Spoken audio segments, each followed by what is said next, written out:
પ્રિય મિત્રો, શું તમે ક્યારે વિચાર્યું છે કે કયા કર્મો કરવાથી મનુષ્યને પશુ યોનિ મળે છે? કયા પાપના કારણે આગલો જન્મ કૂતરાનો હોય છે? કયા કર્મો માણસને સાપ બનાવે છે? અને એવું કયું અધર્મ છે જે આત્માને કીડા મકોડાની યોનિ સુધી પહોંચાડી દે છે? આ ગહન જ્ઞાન સ્વયં શ્રી કૃષ્ણે ગરુડદેવને આપ્યું હતું. તો ચાલો આ દિવ્ય કથા દ્વારા કર્મોનું આ ઊંડું રહસ્ય વિગતવાર સમજીએ, જેથી આપણે જાણી શકીએ કે શું કરવું અને શું નહીં. મિત્રો, આજની વિડીયો અત્યંત જ્ઞાનવર્ધક અને પ્રેરણાદાયી છે, માટે તમને વિનંતી છે કે આ વિડીયોને અંત સુધી જરૂર જુઓ. વિડીયો પસંદ આવે તો લાઈક કરી શેર જરૂર કરો અને ભગવાન કૃષ્ણના આશીર્વાદ પ્રાપ્ત કરવા માટે સાચી શ્રદ્ધાથી કોમેન્ટ બોક્સમાં જય શ્રી કૃષ્ણ અવશ્ય લખો. ગરુડદેવ એક દિવસ દ્વારકામાં શ્રી કૃષ્ણ પાસે આવ્યા. તેમના ચહેરા પર ઊંડી જિજ્ઞાસા હતી અને મનમાં એક પ્રશ્ન જે તેમને અંદરથી વ્યાકુળ કરી રહ્યો હતો. પ્રણામ કરીને તેઓ બોલ્યા, પ્રભુ, મેં જોયું છે કે મૃત્યુ પછી કેટલાક જીવો મનુષ્ય યોનિમાં પાછા ફરતા નથી. કોઈ કૂતરો બની જાય છે, કોઈ સાપ, તો કોઈ કીડા મકોડાની યોનિમાં ચાલ્યા જાય છે. આ જોઈને મારું હૃદય વિચલિત થઈ જાય છે. કૃપા કરીને જણાવો કે એવા કયા પાપ હોય છે જેના કારણે મનુષ્યને પશુ યોનિ પ્રાપ્ત થાય છે? શ્રી કૃષ્ણે મંદ સ્મિત સાથે ગરુડદેવ તરફ જોયું. તેમનો સ્વર શાંત હતો, પણ શબ્દોમાં ઊંડી ગંભીરતા હતી. તેઓ બોલ્યા, ગરુડ, તારો આ પ્રશ્ન અત્યંત મહત્વપૂર્ણ છે. આ માત્ર તારી જિજ્ઞાસા નથી, પણ સમસ્ત માનવ જાતિ માટે વિચારવા યોગ્ય વિષય છે. કર્મનું ફળ સૂક્ષ્મ હોય છે અને તેને સમજવું સરળ નથી. થોડા રોકાઈને શ્રી કૃષ્ણે આગળ કહ્યું, આનો ઉત્તર હું તને સીધો નહીં, પણ એક કથાના માધ્યમથી આપીશ. આ કથા દરેક તે મનુષ્ય માટે કલ્યાણકારી હશે જે પોતાના કર્મો અને તેના પરિણામોને સમજવા માંગે છે. આટલું કહીને શ્રી કૃષ્ણે કથા આરંભ કરી અને ગરુડદેવ ધ્યાનપૂર્વક સાંભળવા લાગ્યા. ઘણા સમય પહેલાની વાત છે. એક શાંત અને હરિયાળા ગામમાં એક બ્રાહ્મણ રહેતો હતો. તેનું ઘર સાદું હતું, પણ તેમાં સંતોષ અને શાંતિનો વાસ હતો. બ્રાહ્મણ વેદો અને શાસ્ત્રોનું ઊંડું જ્ઞાન ધરાવતો હતો. તેનું જીવન નિયમ, સંયમ અને ધર્મના માર્ગ પર ચાલતું હતું. તેની સાથે તેની પત્ની રહેતી હતી, જે સ્વભાવે અત્યંત સરળ, પવિત્ર અને ધર્મપરાયણ હતી. બંનેનું જીવન એકબીજાના સન્માન અને સમજણ પર ટકેલું હતું. બ્રાહ્મણની પત્ની દરરોજ સવારે બ્રહ્મ મુહૂર્તમાં ઉઠતી, સ્નાન કરીને સ્વચ્છ વસ્ત્રો ધારણ કરતી અને સૌથી પહેલા તુલસીના છોડમાં જળ અર્પણ કરતી. દીવો પ્રગટાવીને તે ઈશ્વરનું સ્મરણ કરતી અને પૂરા મનથી પ્રાર્થના કરતી. તેના માટે આ માત્ર એક નિયમ નહોતો, પણ શ્રદ્ધાથી ભરેલો ભાવ હતો. ઘરના દરેક કામમાં તેનું મન લાગેલું રહેતું અને તે કોઈ પણ ફરિયાદ વગર પોતાની ફરજોનું પાલન કરતી. તેમના ઘરમાં ધન, અન્ન અને સન્માનની કોઈ કમી નહોતી. ગામના લોકો બ્રાહ્મણનો આદર કરતા હતા અને મુશ્કેલ સમયમાં તેની સલાહ લેવા આવતા હતા. પણ એક કમી હતી જે બંનેના હૃદયમાં ચૂપચાપ પીડા બનીને રહેતી હતી. તેમના ઘરમાં કોઈ સંતાન નહોતું. લગ્નના ઘણા વર્ષો વીતી ગયા હતા, પણ સૂનું આંગણું તેમને અંદરથી કોરી ખાતું. એક દિવસ સંધ્યા સમયે બ્રાહ્મણ પોતાની પત્ની પાસે આવીને બોલ્યો, મેં જીવનમાં જે કંઈ મેળવ્યું છે તે બધું ઈશ્વરની કૃપાથી છે, પણ મનના કોઈ ખૂણામાં આ અભાવ વારંવાર ઉભરી આવે છે. શું આપણે ક્યાંક કોઈ ભૂલ કરી છે જે આપણને આ સુખ નથી મળ્યું? પત્નીએ શાંત સ્વરે ઉત્તર આપ્યો, સ્વામી, ઈશ્વર જે કરે છે તે આપણા કલ્યાણ માટે જ હોય છે. સંભવ છે આ પણ આપણી કોઈ પરીક્ષાનો સમય હોય. આપણે ધૈર્ય ન છોડવું જોઈએ અને પ્રાર્થના કરતા રહેવું જોઈએ. ત્યારબાદ બંનેએ વધુ નિયમપૂર્વક ઈશ્વરની ઉપાસના આરંભ કરી. બ્રાહ્મણે વ્રત કર્યા, દાન આપ્યું અને તીર્થોનું સ્મરણ કર્યું. તે દરરોજ ઈશ્વર પાસે માત્ર એક જ વરદાન માંગતો, સંતાનનું નહીં, પણ સદબુદ્ધિ અને સાચા માર્ગ પર ચાલવાની શક્તિનું. પણ મનની અંદર એક કોમળ ઈચ્છા પણ છુપાયેલી રહેતી. સમય વીતતો ગયો. લગ્નના 7 વર્ષ પૂરા થઈ ગયા. એક દિવસ બ્રાહ્મણની પત્નીએ એક અદ્ભુત સ્વપ્ન જોયું. તેણે જોયું કે એક દિવ્ય પ્રકાશ તેના ઘરમાં પ્રવેશ કરી રહ્યો છે. તે ગભરાઈને ઉઠી, પણ તેના મનમાં એક અજીબ શાંતિ હતી. થોડા જ દિવસો પછી તેણે બ્રાહ્મણને આ સમાચાર આપ્યા કે તે ગર્ભવતી છે. બ્રાહ્મણની આંખોમાં તે દિવસે આંસુ હતા, પણ તે આંસુ દુઃખના નહીં, કૃતજ્ઞતાના હતા. તે બોલ્યો, લાગે છે ઈશ્વરે આપણી પ્રાર્થના સાંભળી લીધી. હવે આપણી ફરજ હજુ વધી ગઈ છે. આપણે આ આત્માને સાચા સંસ્કાર આપવા પડશે. સમય આવતા તેમના ઘરે એક પુત્રનો જન્મ થયો. આખું ઘર આનંદથી ભરાઈ ગયું. વર્ષોથી સૂનું પડેલું આંગણું બાળકની કિલકારીઓથી ગૂંજી ઉઠ્યું. બ્રાહ્મણ અને તેની પત્ની તે બાળકને જોઈને થાક અને પીડા બધું ભૂલી ગયા. તેમના માટે તે બાળક માત્ર સંતાન નહીં, ઈશ્વરનો પ્રસાદ હતો. બ્રાહ્મણ બાળકને ખોળામાં લઈને અવારનવાર કહેતો, હું ઈચ્છું છું કે મારો પુત્ર મોટો થઈને વેદો અને શાસ્ત્રોનો જ્ઞાતા બને અને ધર્મના માર્ગ પર ચાલે, જેમ આપણા પૂર્વજો ચાલ્યા છે. જો તેના હૃદયમાં કરુણા અને સત્ય હશે તો જ્ઞાન પોતાની મેળે તેની પાસે આવશે. આપણે તેને પ્રેમ અને સાચું ઉદાહરણ આપવું પડશે. બ્રાહ્મણ સ્વભાવે અત્યંત દયાળુ હતો. દરરોજ સવારે તે એક ગાયને રોટલી ખવડાવ્યા વગર ભોજન કરતો નહોતો. તેને લાગતું હતું કે આ તેનો ધર્મ છે. ગામની ગલીઓમાંથી પસાર થતી વખતે જો કોઈ કૂતરો, બિલાડી કે પક્ષી તેને દેખાઈ જાય તો તે રોકાઈને તેને કંઈક ને કંઈક ખાવા અવશ્ય આપતો. આ બધું તે દેખાડા માટે નહીં, પણ અંદરની કરુણાથી કરતો હતો. એક દિવસ એક પડોશીએ તેને કહ્યું, તમે આટલું દાન કરો છો, દરેક જીવનું આટલું ધ્યાન રાખો છો, શું તમને ક્યારેય આ બોજ નથી લાગતો? બ્રાહ્મણે શાંત ભાવે ઉત્તર આપ્યો, જો કોઈ ભૂખ્યાને જોઈને પણ હૃદય ન ઓગળે તો જ્ઞાન અને ધર્મનો શો અર્થ રહી જાય છે. તેનો પુત્ર ધીમે ધીમે મોટો થવા લાગ્યો. બ્રાહ્મણ તેને પોતાની સાથે બેસાડીને વેદોના ધ્વનિ સંભળાવતો, મંત્રોનું ઉચ્ચારણ કરાવતો અને સાથે જ જીવનના નાના નાના સંસ્કાર પણ શીખવતો. તે તેને માત્ર પુસ્તકનું જ્ઞાન નહીં, પણ વ્યવહારનું જ્ઞાન આપવા માંગતો હતો. બાળક પણ પિતાની વાતો ધ્યાનથી સાંભળતો અને તેમના કાર્યોને જોતો. એક દિવસ બાળકે પિતાને પૂછ્યું, પિતાજી, તમે દરેક જીવને ભોજન કેમ આપો છો? તેઓ તો બોલી પણ શકતા નથી. બ્રાહ્મણે તેના માથા પર હાથ રાખતા કહ્યું, બેકા, તેઓ બોલી શકતા નથી, પણ પીડા તો અનુભવે છે. જે બીજાની પીડા સમજે છે તે જ સાચો મનુષ્ય હોય છે. સમય પોતાની ગતિએ આગળ વધતો રહ્યો. તે જ બાળક જેને ક્યારેક પિતાના શબ્દોમાં સત્ય અને કરુણાના બીજ મળ્યા હતા, હવે કિશોરાવસ્થા પાર કરી યુવાવસ્થાના ઉંમરે ઊભો હતો. તેની અંદરની જિજ્ઞાસા હવે સંયમિત ન રહી. ગામની બહારની દુનિયા, નવા લોકો અને નવી આદતો તેને પોતાની તરફ ખેંચવા લાગી.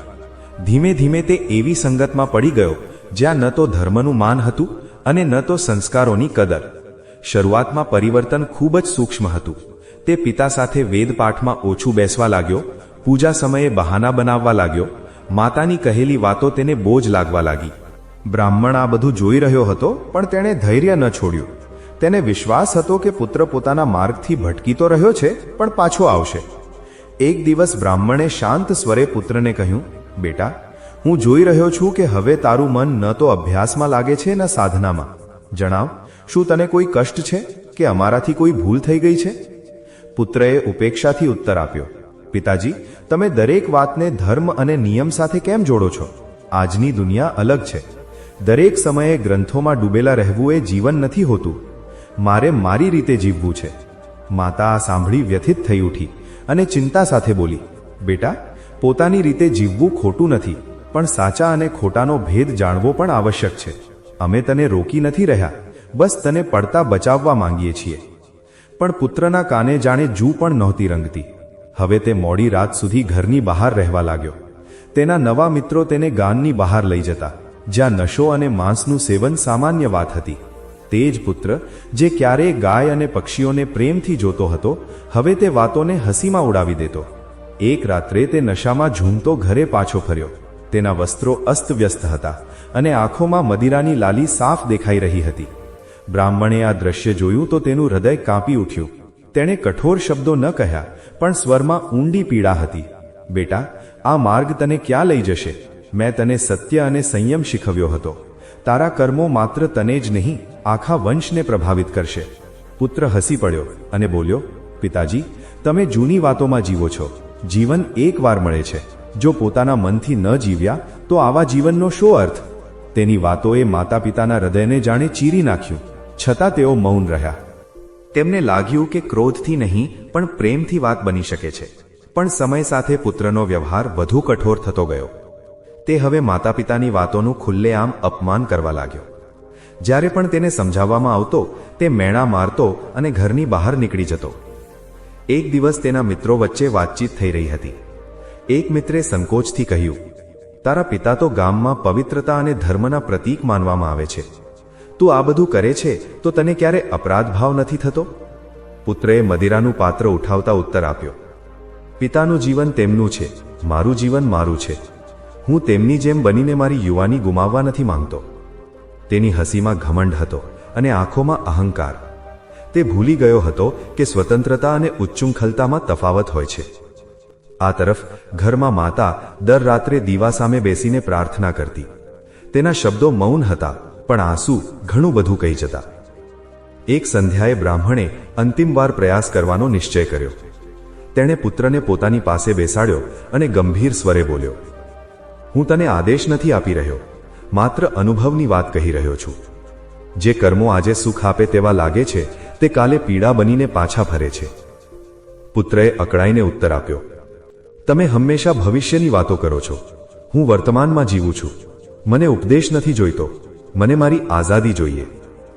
તે રાત્રે બ્રાહ્મણ ઘણી મોડી રાત સુધી જાગતો રહ્યો.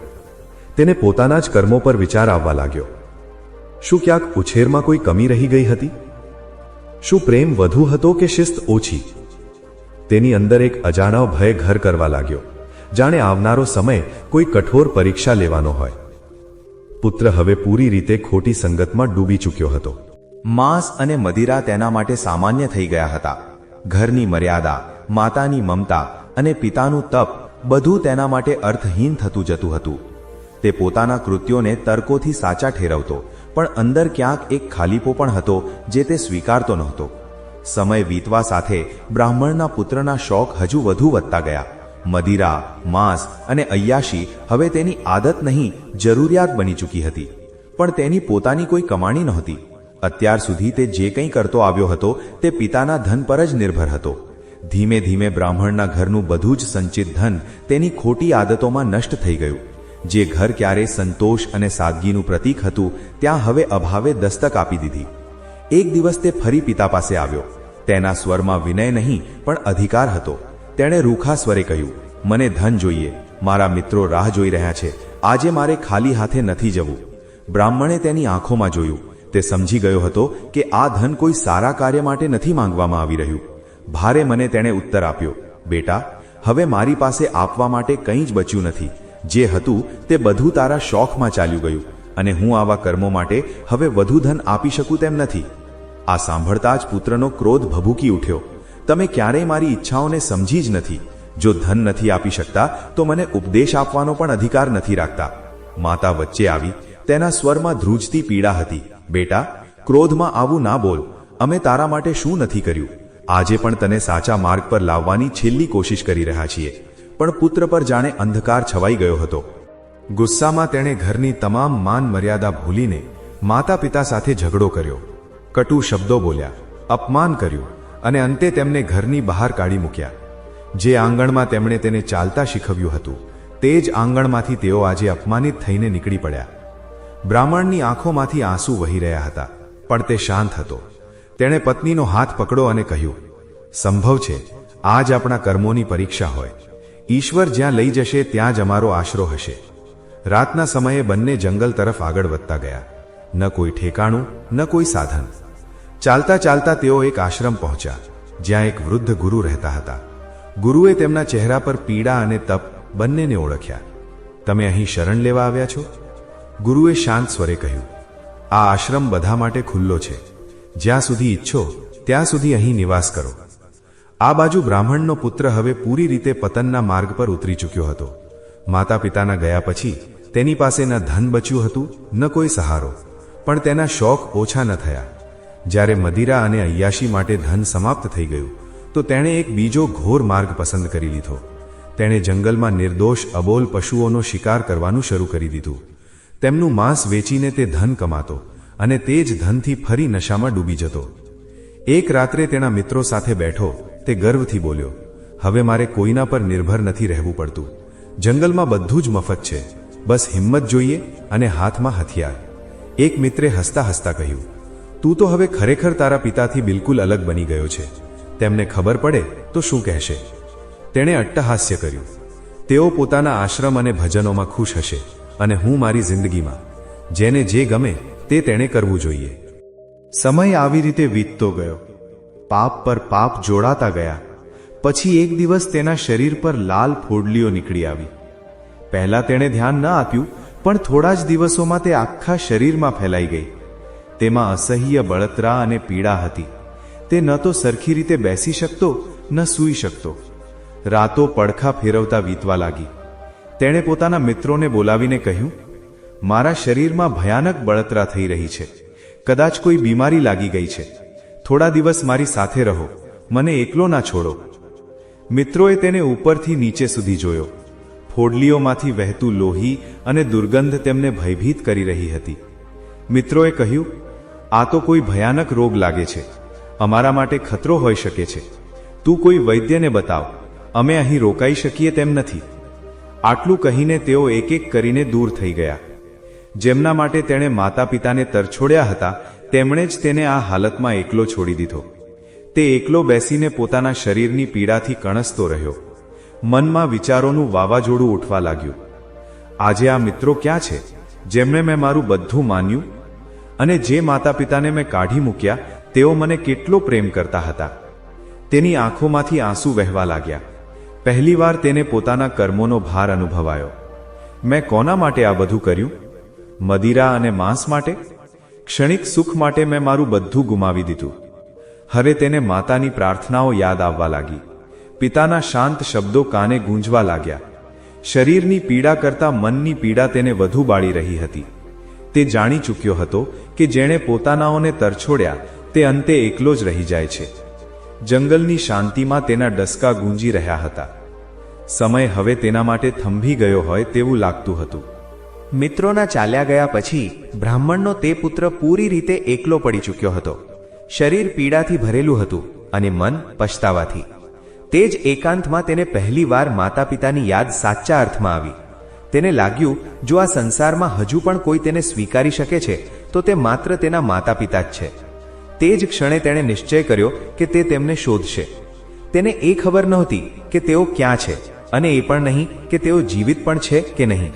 છતાં તે લંગડાતો જંગલના રસ્તા પર ચાલવા લાગ્યો. દરેક ડગલા સાથે શરીરની બળતરા વધી રહી હતી, પણ મનમાં એક જ ભાવ હતો, ક્ષમા માગવાનો. ચાલતા ચાલતા તે જંગલના વધુ અંદર પહોંચી ગયો. વૃક્ષો ઘાટા થતા જતા હતા. સૂર્યનો પ્રકાશ ધરતી સુધી માંડ પહોંચી રહ્યો હતો. ચારે બાજુ અજીબ શાંતિ હતી, જાણે જંગલ પણ તેને ચેતવણી આપી રહ્યું હોય. પક્ષીઓના અવાજો પણ હવે ઓછા થઈ ગયા હતા.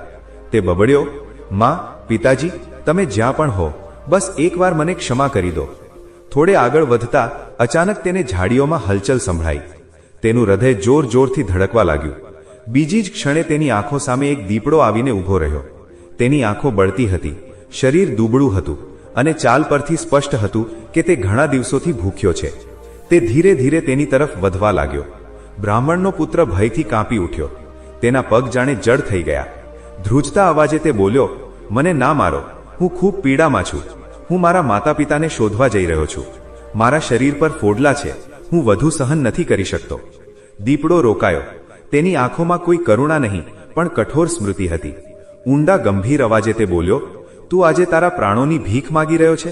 જ્યારે તે નિર્દોષ પશુઓને માર્યા હતા ત્યારે તેમણે પણ જીવનની ભીખ માગી હશે. તેં ત્યારે તેમની પીડા નહોતી સાંભળી. છોકરાની આંખોમાંથી આંસુ વહેવા લાગ્યા. તે બોલ્યો, મારાથી પાપ થઈ ગયું. હું અજ્ઞાનમાં હતો. મને ખબર નહોતી કે આ બધું આટલું ભયાનક પરિણામ આપશે. દીપડો એક ડગલું વધુ આગળ વધ્યો અને બોલ્યો, અજ્ઞાનનું બહાનું ના આપ. તને સાચા અને ખોટાનું જ્ઞાન હતું. તું એક બ્રાહ્મણનો પુત્ર છે, છતાં તે જાણી જોઈને અધર્મ પસંદ કર્યો. તેનો અવાજ જંગલમાં ગૂંજી રહ્યો હતો. છોકરો પાછળ હટવા માંગતો હતો, પણ શરીરે સાથ ના આપ્યો. તે ડસકા લેતા બોલ્યો, મેં મારા માતા પિતાનું અપમાન કર્યું. આજે હું એકલો છું. મને એક તક વધુ આપી દો. દીપડાની આંખોમાં એક અજીબ ચમક આવી. તે બોલ્યો, તારી કથા મને મારી યાદ અપાવે છે. હું પણ એક સમયે મનુષ્ય હતો. મને પણ જીવનનો સાચો માર્ગ ખબર હતો, છતાં મેં હિંસા અને સ્વાદને પસંદ કર્યા. છોકરાએ ચોંકીને તેની તરફ જોયું. તું મનુષ્ય હતો? આ કેવી રીતે સંભવ છે? શું આ પણ કર્મોનું ફળ છે? દીપડાએ ઊંડો શ્વાસ લીધો. તેણે કહ્યું, ગયા જન્મમાં હું પણ અબોલ પશુઓને મારતો હતો, તેમનું માંસ ખાતો હતો. અને તેને મારો અધિકાર સમજતો હતો. મૃત્યુ પછી મને આ યોનિમાં જન્મ મળ્યો. ત્યારથી આજ સુધી આ જ જંગલમાં ભટકી રહ્યો છું. છોકરાનું શરીર ભયથી શૂન્ય થઈ ગયું અને બોલ્યો, તો શું મારા માટે પણ આ જ ભાગ્ય છે? શું મારા પાપ મને પણ આવી જ યોનિમાં લઈ જશે? દીપડો ગંભીર સ્વરે બોલ્યો, કર્મ ક્યારેય નષ્ટ થતા નથી. તે સમય આવ્યે ફળ આપે છે. તારા કર્મ આજે મારી સામે ઊભા છે. છોકરાએ હાથ જોડી દીધા. મને ક્ષમા કરી દો. મેં જીવનને હળવાશમાં લીધું. મને ખબર નહોતી કે દરેક કર્મનો હિસાબ રાખવામાં આવે છે. દીપડો થોડી ક્ષણ શાંત રહ્યો, પછી બોલ્યો, પશ્ચાતાપ ત્યારે મૂલ્યવાન હોય છે જ્યારે કર્મ કરતા પહેલા હોય. આજનો પશ્ચાતાપ તને પીડામાંથી મુક્ત કરી શકતો નથી. આજે હું તને ખાઈને મારી ભૂખ મિટાવીશ અને તારા માટે આ પણ તારા કર્મોનું જ ફળ છે. છોકરો જોરથી રડી પડ્યો. માં, પિતાજી, મેં બહુ મોટી ભૂલ કરી. કાશ સમય પાછો ફરી શકતો, પણ સમય ક્યારેય પાછો ફરતો નથી. બીજી જ ક્ષણે દીપડાએ તેના પર તરાપ મારી. જંગલની શાંતિ એક ચીસથી તૂટી ગઈ. પછી બધું શાંત થઈ ગયું. થોડી જ પળોમાં તે બ્રાહ્મણ પુત્રનું જીવન સમાપ્ત થઈ ગયું. અચાનક તેની સામે બે ભયાનક આકૃતિઓ પ્રગટ થઈ. તેમની આંખો અગ્નિ જેવી હતી અને હાથમાં પાશ હતો. તેઓ યમદૂત હતા. એક યમદૂત કઠોર સ્વરે બોલ્યો, તારો સમય પૂર્ણ થઈ ચૂક્યો છે. હવે તારે તારા કર્મોનું ફળ ભોગવવું પડશે. ચાલ યમપુરીમાં, ધર્મરાજ તારી પ્રતીક્ષા કરી રહ્યા છે. તે છોકરાની આત્મા કાંપી ઉઠી. મને બીજી તક નહીં મળે? હું પશ્ચાતાપ કરી ચૂક્યો છું. શું હવે પણ કોઈ માર્ગ બાકી નથી? બીજો યમદૂત બોલ્યો, પશ્ચાતાપનો સમય જીવનમાં હોય છે. હવે તો માત્ર કર્મોનો હિસાબ બાકી છે. તેઓ બંને તેની આત્માને સાથે લઈને યમપુરી તરફ ચાલવા લાગ્યા. માર્ગમાં તેણે અનેક આત્માઓને જોઈ. કોઈ રડતું હતું, કોઈ કણસતું હતું, કોઈ મૌન ઊભું હતું. દરેક ચહેરા પર અલગ પીડા હતી, પણ કારણ એક જ હતું, પોતાના કર્મો. થોડા જ સમયમાં તેઓ યમપુરી પહોંચ્યા. ત્યાંનું વાતાવરણ ગંભીર હતું. વિશાળ સભાગૃહમાં ધર્મરાજ યમરાજ બિરાજમાન હતા. તેમના ચહેરા પર ન ક્રોધ હતો, ન કરુણા, માત્ર ન્યાય. તેમની પાસે ચિત્રગુપ્ત પોતાના ગ્રંથો સાથે ઊભા હતા. યમદૂતોએ પ્રણામ કરીને કહ્યું, મહારાજ, આ એ જ આત્મા છે જેણે જીવનમાં અનેક અધર્મ કર્યા. તેને તમારી સમક્ષ ઉપસ્થિત કરવામાં આવી છે. યમરાજે ગંભીર દ્રષ્ટિથી આત્મા તરફ જોયું. તેમણે કહ્યું, ચિત્રગુપ્ત, આના કર્મોનો પૂરો હિસાબ પ્રસ્તુત કરો. ચિત્રગુપ્તે ગ્રંથ ખોલ્યો. તેમનો સ્વર શાંત હતો, પણ શબ્દો કઠોર સત્યથી ભરેલા હતા. આ આત્મા એક ધર્મનિષ્ઠ બ્રાહ્મણનું સંતાન હતી. આને સાચા અને ખોટાનું પૂર્ણ જ્ઞાન પ્રાપ્ત હતું. છતાં આણે જાણી જોઈને અધર્મનો માર્ગ પસંદ કર્યો. તેમણે આગળ વાંચ્યું, માતા પિતાનું અપમાન કર્યું, તેમના ધનને નશા અને વિલાસમાં નષ્ટ કર્યું, નિર્દોષ પશુઓની હત્યા કરીને માંસનો વ્યાપાર કર્યો. પશ્ચાતાપ મોડો કર્યો, જ્યારે ફળ સામે આવી ચૂક્યું હતું. આત્મા માથું નમાવીને ઊભી હતી. મહારાજ, તે બોલી, મેં બહુ મોટી ભૂલ કરી. હું સ્વીકારું છું કે મારા કર્મો ખોટા હતા. મારાથી જે પણ દંડ થાય, હું તેને સહન કરવા તૈયાર છું. યમરાજનો સ્વર ગુંજ્યો, ન્યાય સ્વીકારવો એ ધર્મની પહેલી સીડી છે, પણ આ તારા કર્મોને ભૂંસી શકતું નથી. દરેક કર્મનું ફળ ભોગવવું જ પડે છે. તેમણે થોડી ક્ષણ મૌન રાખ્યું, પછી બોલ્યા, તે જીવનમાં અબોલ પ્રાણીઓને પીડા આપી, હવે તારે પોતે તે યોનિઓમાં જઈને તે પીડાનો અનુભવ કરવો પડશે. યમરાજે ઘોષણા કરી, તને પહેલા સાપની યોનિ આપવામાં આવે છે. ત્યારબાદ તું કૂતરો, દેડકો અને કીડા મકોડાની યોનિઓમાં પણ જન્મ લઈશ. તે યોનિઓ જ્યાં ભય, ભૂખ અને તિરસ્કાર નિરંતર સાથે રહે છે. આત્મા કાંપી ઉઠી. શું આ દંડ ક્યારેય સમાપ્ત થશે? શું મને માનવ જન્મ ફરી મળશે? યમરાજે ઉત્તર આપ્યો, જ્યારે તારા સંચિત કર્મો સમાપ્ત થશે, ત્યારે જ આગળનો માર્ગ ખુલશે. આ યાત્રા લાંબી છે, પણ ન્યાયપૂર્ણ છે. ત્યારબાદ યમદૂતોએ તેને સાપની યોનિમાં મોકલી દીધો. બીજી જ ક્ષણે તે પોતાને ધરતી લોકમાં એક સાપ તરીકે અનુભવવા લાગ્યો. ન ભાષા હતી, ન અભિવ્યક્તિ, માત્ર ભય અને ભૂખ. દરેક પળે તેને મનુષ્યોથી ખતરો હતો. દરેક જીવ તેને મારવા માટે તત્પર હતો. સાપની યોનિમાં તેણે પહેલીવાર સમજ્યું કે ભય શું હોય છે.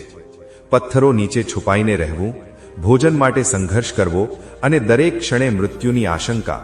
તેને પોતાના ગયા જન્મની ક્રૂરતા હવે સ્પષ્ટ દેખાવા લાગી. સમય વીતતા જ્યારે તે યોનિનું ફળ પૂરું થયું તો તેને બીજી યોનિમાં મોકલી દેવામાં આવ્યો. ક્યારેક તે કૂતરો બન્યો, જ્યાં તેને ધિક્કાર અને ભૂખ મળી. ક્યારેક દેડકો, જે દરેક ડગલે કચડાઈ જવાનો ભય સહન કરે છે. ક્યારેક કીડો, જેને કોઈ મહત્વ નથી આપતું. દરેક યોનિમાં તેને એક જ વાત સમજાતી ગઈ: જે પીડા મેં બીજાને આપી હતી તે જ પીડા હવે મારો અનુભવ બની ચૂકી છે. તેની ચેતના ધીમે ધીમે પરિપક્વ થવા લાગી. તેને માતા પિતાનો પ્રેમ, પિતાની કરુણા અને માતાની પ્રાર્થનાઓ હવે સ્પષ્ટ દેખાવા લાગી. પણ હવે શબ્દો નહોતા, માત્ર અનુભવો હતા. કથા સંભળાવ્યા પછી શ્રી કૃષ્ણ થોડી ક્ષણ મૌન રહ્યા. પછી તેઓ આગળ બોલ્યા: મનુષ્ય પશુની યોનિ પ્રાપ્ત કરશે તેના અનેક કારણો છે. પહેલું કારણ છે ક્રૂર હિંસા અને નિર્દયતા. જે મનુષ્ય કોઈ પણ આવશ્યકતા વગર માત્ર સ્વાદ, મજા કે મનોરંજન માટે પશુ પક્ષીઓની હત્યા કરે છે અને બીજાના દર્દને અનુભવતો નથી, તેની આત્માને તે જ હિંસા સાથે જોડાયેલી પશુ યોનિમાં જવું પડે છે. આવા કર્મો કરુણા વગરના હોય છે અને કરુણા વગર મનુષ્ય રહી શકતો નથી. પછી શ્રી કૃષ્ણે આગળ કહ્યું: બીજું કારણ છે ભોજનમાં લોભ અને અસંયમ. જે વ્યક્તિ માત્ર જીભના સુખ માટે જીવે છે, ખાવા પીવામાં કોઈ મર્યાદા નથી રાખતો અને વિવેકને છોડી દે છે, તેને એવી યોનિ મળે છે જ્યાં બુદ્ધિ નથી હોતી, માત્ર ભૂખ અને પ્રવૃત્તિ હોય છે. મનુષ્યએ ભોજન કરવું જોઈએ, ભોજને મનુષ્ય પર શાસન ન કરવું જોઈએ. ત્રીજા વિષય પર તેઓ બોલ્યા: ત્રીજું કારણ છે કામ વાસનામાં ડૂબેલું જીવન.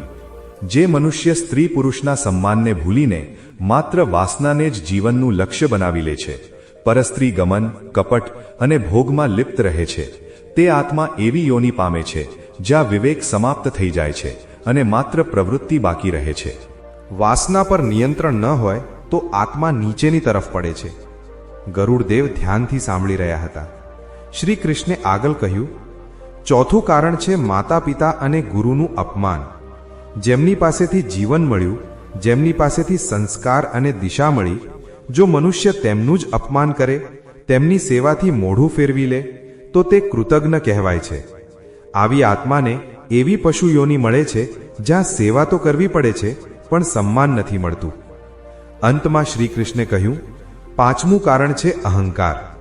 જે વ્યક્તિ પોતાના ધન, શક્તિ, જ્ઞાન કે પદના ઘમંડમાં બીજાને તુચ્છ સમજવા લાગે છે, ગરીબ અને નિર્બળની મજાક ઉડાવે છે, તેને તે જ યોનિ મળે છે જેને તે તુચ્છ સમજતો હતો, જેથી તે અનુભવથી જાણી શકે કે ઘમંડનું ફળ શું હોય છે. શ્રી કૃષ્ણે વાત સમાપ્ત કરતા કહ્યું: ગરુડ, પશુ યોનિ માત્ર દંડ નથી, તે આત્મા માટે શિક્ષણ છે. મનુષ્ય જન્મ સૌથી મોટી તક છે. જે તેને કરુણા, સંયમ અને નમ્રતાથી જીવી લે છે તે જ આ ચક્રમાંથી મુક્ત થઈ શકે છે. ગરુડદેવ નતમસ્તક થઈ ગયા. તેમણે કહ્યું: પ્રભુ, આજે તમે કર્મ અને કરુણાનો સાચો અર્થ સમજાવી દીધો. પ્રિય મિત્રો, જો તમને આ કથા પસંદ આવી હોય તો વિડીયોને લાઇક કરો, શેર કરો અને આવી જ ધર્મ અને કર્મ સાથે જોડાયેલી કથાઓ માટે ચેનલને સબસ્ક્રાઇબ કરો અને કમેન્ટમાં જય શ્રી કૃષ્ણ અવશ્ય લખો. ધન્યવાદ.